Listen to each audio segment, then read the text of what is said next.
E hoje a gente vai mergulhar direto num assunto que, olha, deu o que falar. E muito. Começou a pipocar por tudo que é canto uma manchete, assim, daquelas de parar a internet, sabe? Algo como a revista Nature, uma das mais respeitadas do mundo, publicou um artigo decretando o fim do ateísmo na ciência. Uma alegação e tanto. E não parava por aí. Para colocar mais lenha na fogueira, a matéria ainda dizia que 90% dos vencedores do Prêmio Nobel são religiosos. É o tipo de notícia que, se for verdade, muda tudo.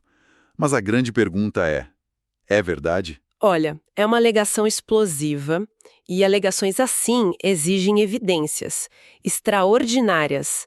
O problema é que, na internet, elas se espalham com evidência zero, né? Exato. Elas viajam na velocidade da emoção, seja da pessoa que pensa finalmente ou daquela que pensa impossível. Nosso trabalho aqui é justamente frear essa velocidade e olhar os fatos com calma. Perfeito. E para essa nossa análise a fundo, a gente tem em mãos o material central da história. De um lado, o artigo de checagem do Aos Fatos, que foi lá e desmontou essa alegação ponto a ponto. E do outro? Do outro, o próprio artigo científico que foi, digamos, arrastado para a confusão.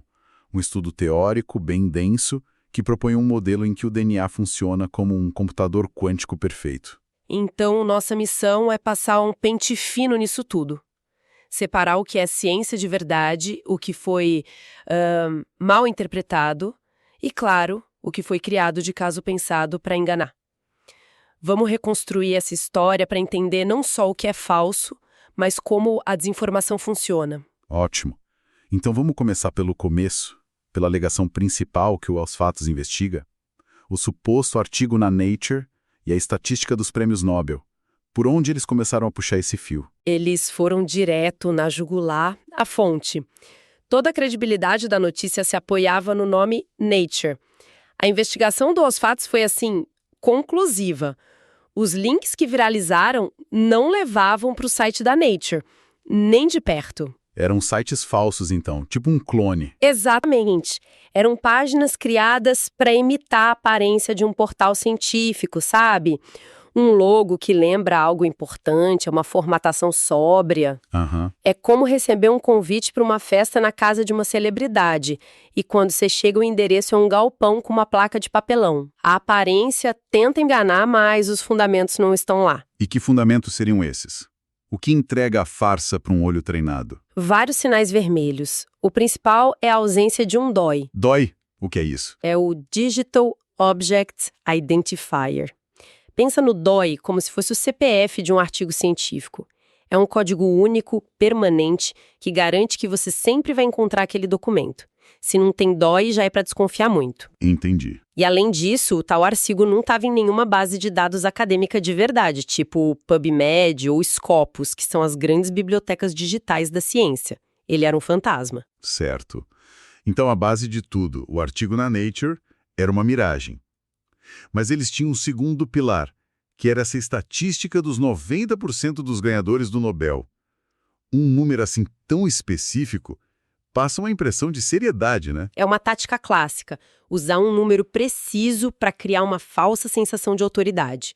Só que nesse caso, o número não veio de uma pesquisa, veio da imaginação de alguém. Imaginação. Por o Aos Fatos foi atrás dos estudos reais, os trabalhos acadêmicos que de fato analisaram a afiliação religiosa de laureados com o Nobel. E o que esses estudos de verdade encontraram? A diferença é grande? A diferença é brutal.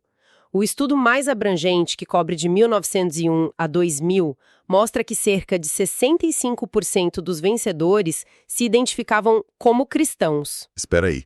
65%? Isso, 65%. Mas assim, para um leigo, isso ainda é um número bem alto. Não acaba, de certa forma, dando uma força para o argumento deles, mesmo que não seja 90%? Pareceria. Se não fosse por um detalhe crucial que a desinformação clara ignora.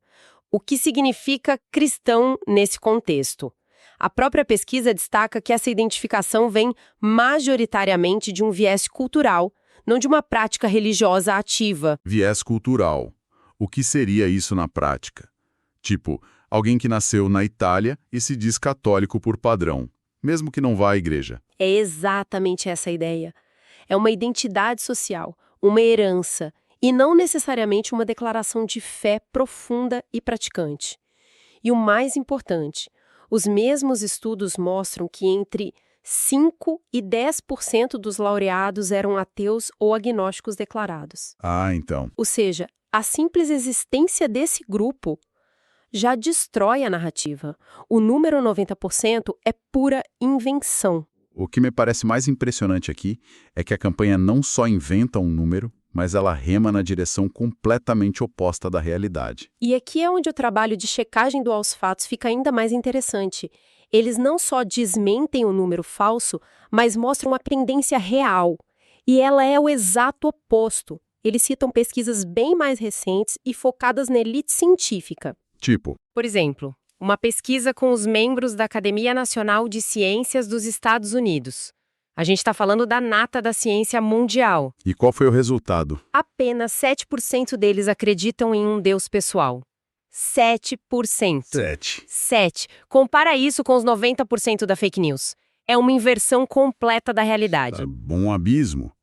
E fora dessa elite, entre os cientistas de uma forma mais geral, a tendência continua? Continua. Outra pesquisa, do Pew Research Center, com uma amostra maior de cientistas americanos, revelou que só 33% acreditam no teísmo clássico.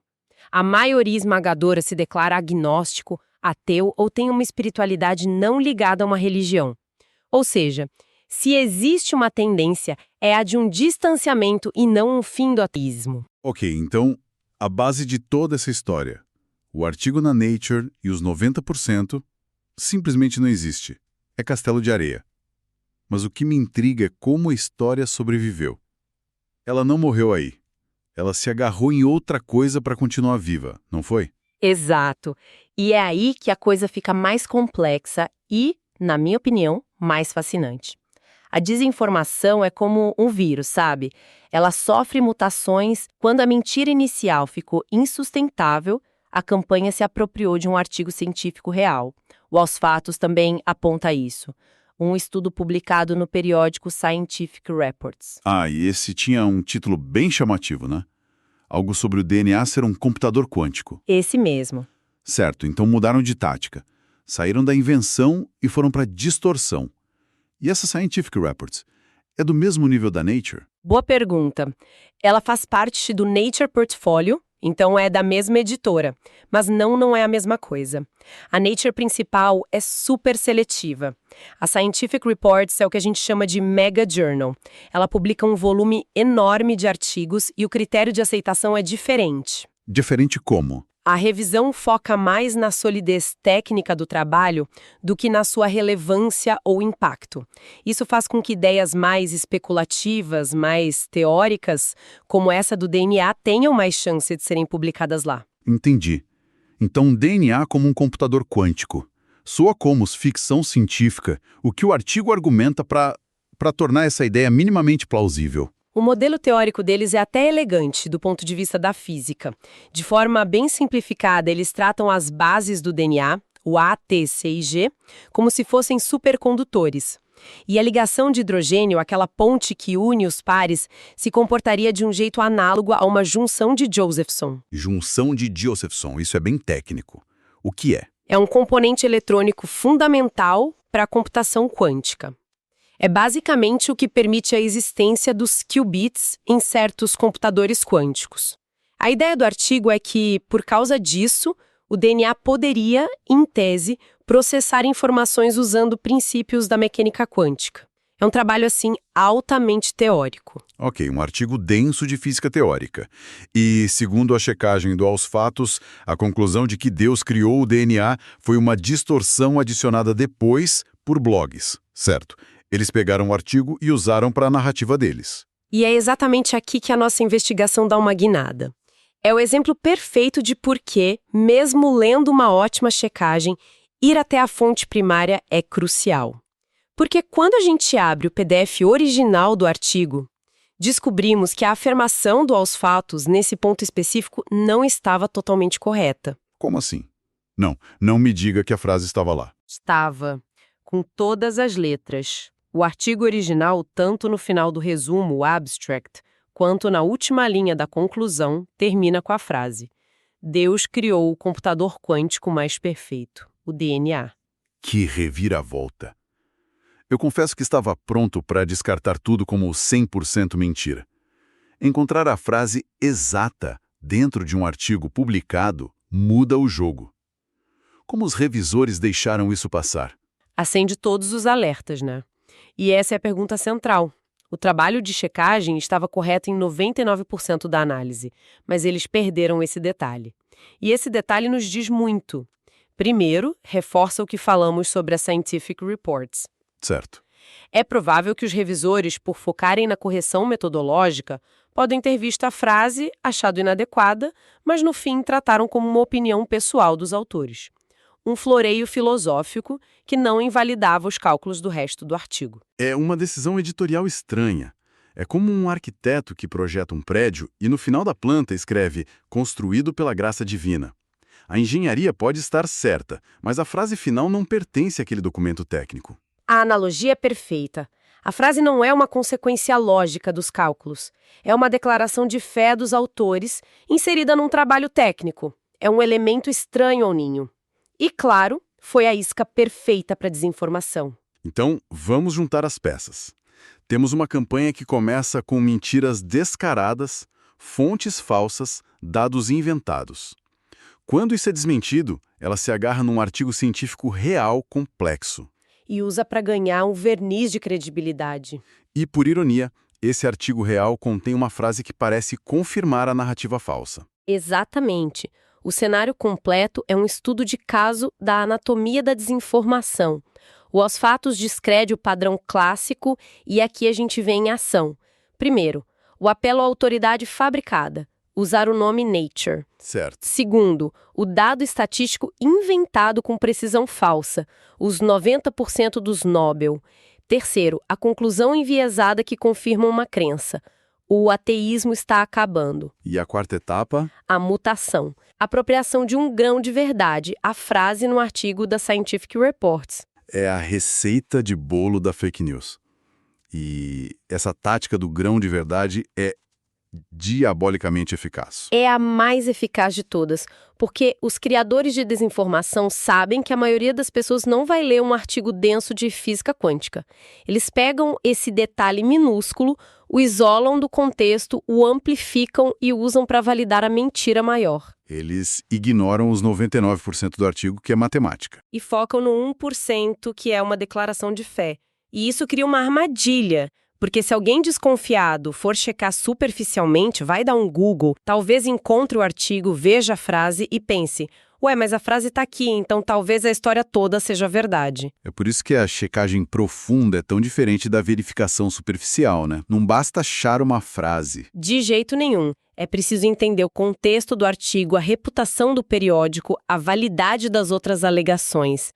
A desinformação prospera na nossa falta de tempo, na preguiça intelectual. Ok, então, para amarrar tudo, a história de que a Nature anunciou o fim do ateísmo é completamente falsa. A estatística dos Nobel inventada. E o artigo do DNA quântico é real, mas seu conteúdo técnico foi ignorado e distorcido para servir a uma agenda. Exato. E como vimos, o próprio artigo original facilitou essa distorção ao incluir aquela frase final. Embora seja só a opinião dos autores, ela abriu a porta. A grande lição, eu acho, é a importância de desconfiar de narrativas que se encaixam perfeitamente no que a gente quer acreditar e a necessidade de sempre ir às fontes. Essa análise toda nos deixa com uma reflexão final, algo para pensar depois. Qual é, afinal, a fronteira entre a expressão pessoal de um cientista e a linguagem objetiva que a gente espera da ciência?